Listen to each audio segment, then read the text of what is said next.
How dangerous and addictive is weed? This is one of the most controversial topics that I ever get to talk about is weed, whatever you want to call it. Is like, how dangerous really is it? Because let's face it, I'm born in 1980. I smoked Mexican brickweed. Not a high THC. I mean, it came in a brick. You are pulling that stuff apart, picking out seeds and stems. Like, there was no like flower buds.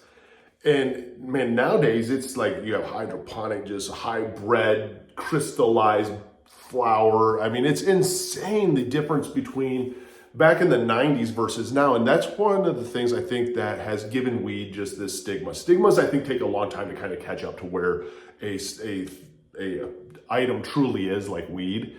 And the reason is like, yeah, in the 90s, I don't think weed was all that dangerous. Yeah, you smoke some, a little bit of a headache, you feel a little bit, you're stoned, but you weren't wrecked. And that's where I think the big difference really comes into. And before I get into like this deep, I share for educational purposes only. I share from lived experience. There is a harm reduction side to it. I know that people use this for medicinal purposes, and I do definitely agree on a lot of that because it's these lower amounts of THC, for example. The thing that I see when it comes to this addiction side is when you are just going into these greens now and these hybrids, wax, you're getting this high concentrate of THC.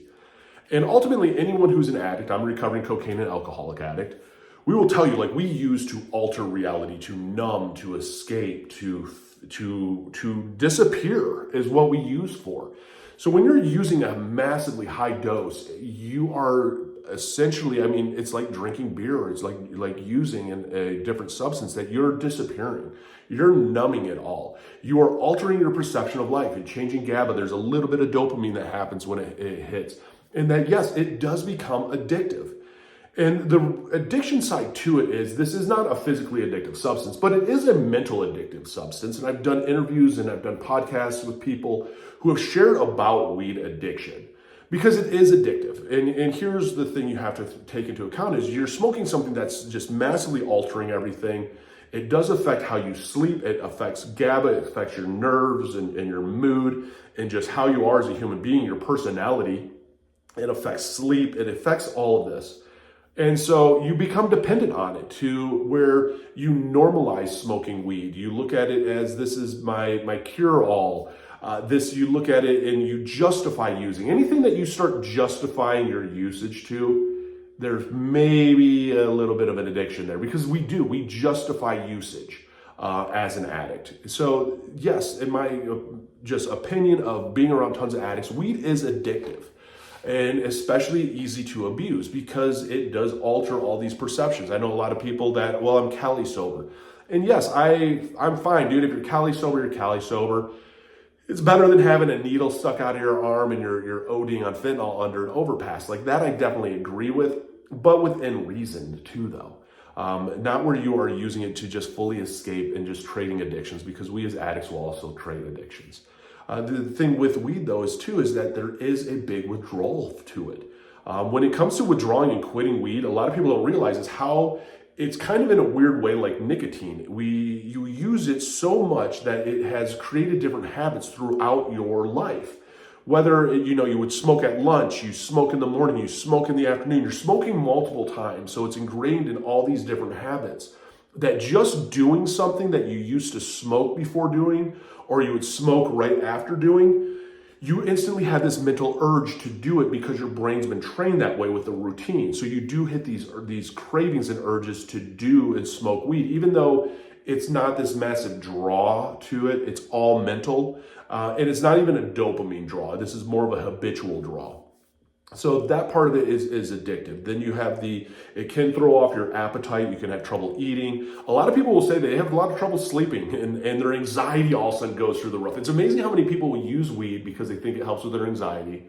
Then when they stop smoking weed, their anxiety goes through the roof. And then it's like this weird way of justifying, see, it really did help with my anxiety, where maybe that massive amount we kept smoking and what it did to our brain caused the anxiety afterwards. Don't know. I mean, I'm just saying, I'm an addict and I've been there before. I know how our brains work. But you will go through these different withdrawals from it. And it sucks. And that's a hard thing, I think, even too, when it comes to weed is such a stigma of that it's not addictive, and it is legal in majority of all the states out there. And I think it should be legal. I don't think it's a gateway drug personally. To me, the true gateway drug is alcohol. Alcohol, to me, you get somebody drunk and you can get them to do any drug out there. Versus weed, most stoners don't want to do anything, and you're stoned and you're watching Friends or whatever on TV, Big Bang Theory. My ex-wife used to do that all the time. But that's the real reality of it, though, is to me, it's not really a gateway drug, but it is a drug and a substance that can just start to alter your habits in life. A lot of times people, when they get off of it, are going to report, higher anxiety, a lot of depression, and there's just this strong mental urge to use. It's not anything physical, and your sleep is disrupted. And anytime like your patterns in your life is disrupted like this, your brain just wants it to be normal. Life isn't supposed to be this difficult, and your brain knows that there's a quick fix. You just take a hit. So it is a bit of a fight to get off of it, and there is a withdrawal phase from it. And so yes, it is an addictive substance. It is, is it super extremely dangerous and stuff? To some people, maybe. But again, it's one of those that we are adults, and if we can't keep ourselves accountable, no one's going to keep you accountable in life. Anything out there can become addictive. One of the things I don't think people realize is like how bad gambling addiction truly is, and that it has the highest suicide rate of all addictions is actually gambling addiction. And so when you do a lot of the research and studies into this stuff, that, unfortunately the stigma is, oh, it's just weed, dude. It ain't that serious. It's not that bad. It's not like perks, and it's not like oxy, and it's not like fent. And that's the thing, is when it comes to comparison, and you have to compare that it's not this bad because this is worse as a substance. That's the issue. That shows and goes to show the addict mentality and what addiction really is in the underlying case of it. And finding out why you're using. A lot of times what I've found when it comes to using, especially like weed, it comes from an escape factor, a trauma factor, it's doing something for you that you feel that you need it to, that's going to benefit your life or escape.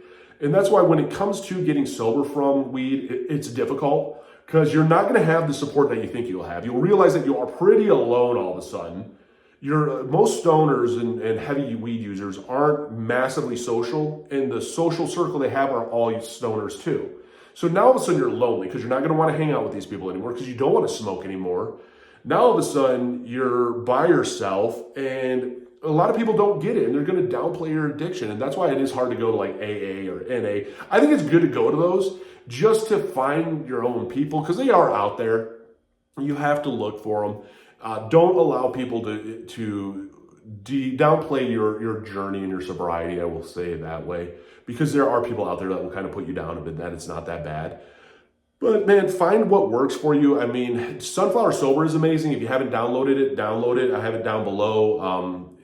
It's in iOS, it's in Google Play. You have SAM 24-hour support. I think that's one of the biggest parts of getting sober from weed, is the ability to share and talk with others, especially these ups and downs that you're going to be going through. You do have a community there of people to help you. There's therapy, journaling, there's resources. There's everything you need to get sober and stay sober within that app. It's Sunflower Sober. Go to a doctor, a psychiatrist, a therapist, maybe get on the right med, get a diagnosis. It's amazing how many of us use for trauma, to use for depression, to use to forget. And we think that it's from the earth, so it's okay. Heroin essentially comes from the earth. You got to remember that the poppy seeds, it's just doesn't mean that it's necessarily safe. Especially when you are just taking things to the next level to really ruin it and disappear. Psychosis is real with it. The disassociation is real with it. That whole struggle side is very real when it comes to weed. And yes, there is weed withdrawal. So anybody who's looking for validation on that, let me validate you. I've worked with a good handful of people that really bad weed withdrawals of just that whole mental aspect of it. And it does get easier, and you do retrain your brain. Your brain does heal from this. It finds different avenues to go down. But again, it's a lot of time. Magnesium can help. There's some different things out there that can help. Weighted blankets actually can help. These are just simple things that can help you through your sobriety. And again, just don't give up. For the ones out there going through it, I am proud of you. Don't give up. It does get better. You are worth it.